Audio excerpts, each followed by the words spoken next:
Today the bank called and said they're shutting down all my accounts. How can you do that? Like, how can you just shut me down? Bad mother.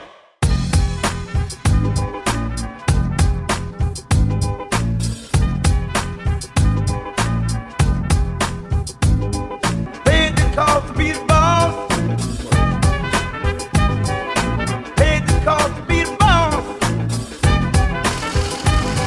I paid the cost to be the boss. Look at me. You know what to see. See a bad mother.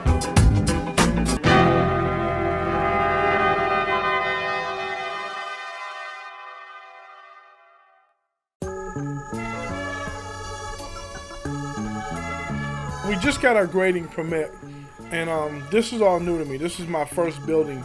We could have probably rented a place and been up by now, but we have a bunch of land, so we're sitting on almost 2.5 acres, close to 3 acres actually. How much I spent for the metal that stuff over there? Oh, metal self-sufficiency. 14. That's about 14 grand. We wanted our building to be specifically designed a certain way, humidify a room, just having rooms that serve the purpose.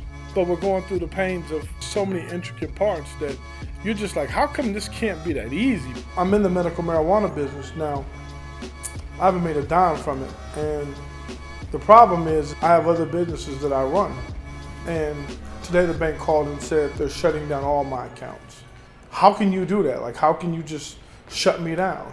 But since it's a federal issue, and I totally understand the issue, but it's like, that my other accounts, I can show you where the checks come from. I can show you where everything is, but they're like, sorry, Mr. Smith, we're not going to jeopardize all of our money and all of our livelihood because the feds are saying that you're a part of the medical marijuana. And I think about like the due process as far as like our politicians, like it should be as easy as Obama going in and saying, let's take this Schedule I drug and take it off. It shouldn't be on. I mean, it definitely shouldn't be on.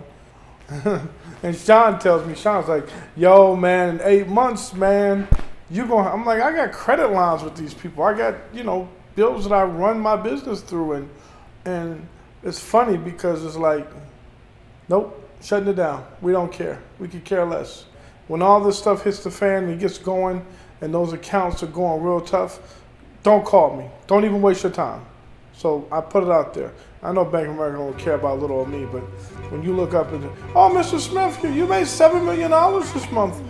We like to have your bit. Nope, negatory. And then now we go to the county, and I get the red tape with the county. Oh, you need this. You need the dust permit. In Nevada, we have the desert tortoise as one of our main animals. Like you can go to prison for like messing with a desert tortoise, like for real.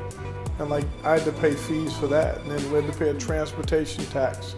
And I'm thinking, well, I haven't made anything. How can you charge me for those things? And I haven't made them, but that's part of government. It's part of how it goes and how it frustrates me though. It lets you know how being an African American, right, in business, and I'm not saying all people, but it makes it really tough. Let's say I wasn't in this business. Makes it tough for me to get a loan to take care of those kind of fees. Because we go in business and we think, well, my business is going to take $200,000, and then now I'm paying a desert tortoise fee for $3,000, a tax for the transportation fee, that's $7,000, and this fee, the water, I had to pay a water fee, that was $9,900, and I had to pay the transportation tax, that was $9,000. So that was almost $20,000, like $19,400 that I had to pay. That we had no idea that we had to pay that. And that was just heartening to sit back and see that. I'm prepared for it because I've been in business enough to know the hidden fees and the things that they do. But imagine another business coming in, you have a budget, you think your budget is $200,000. I always say this now, whatever your budget is, whatever you think is your budget needs to be, if you think your budget needs to be $300,000, times that times 3, right? And then add another $300,000 to it.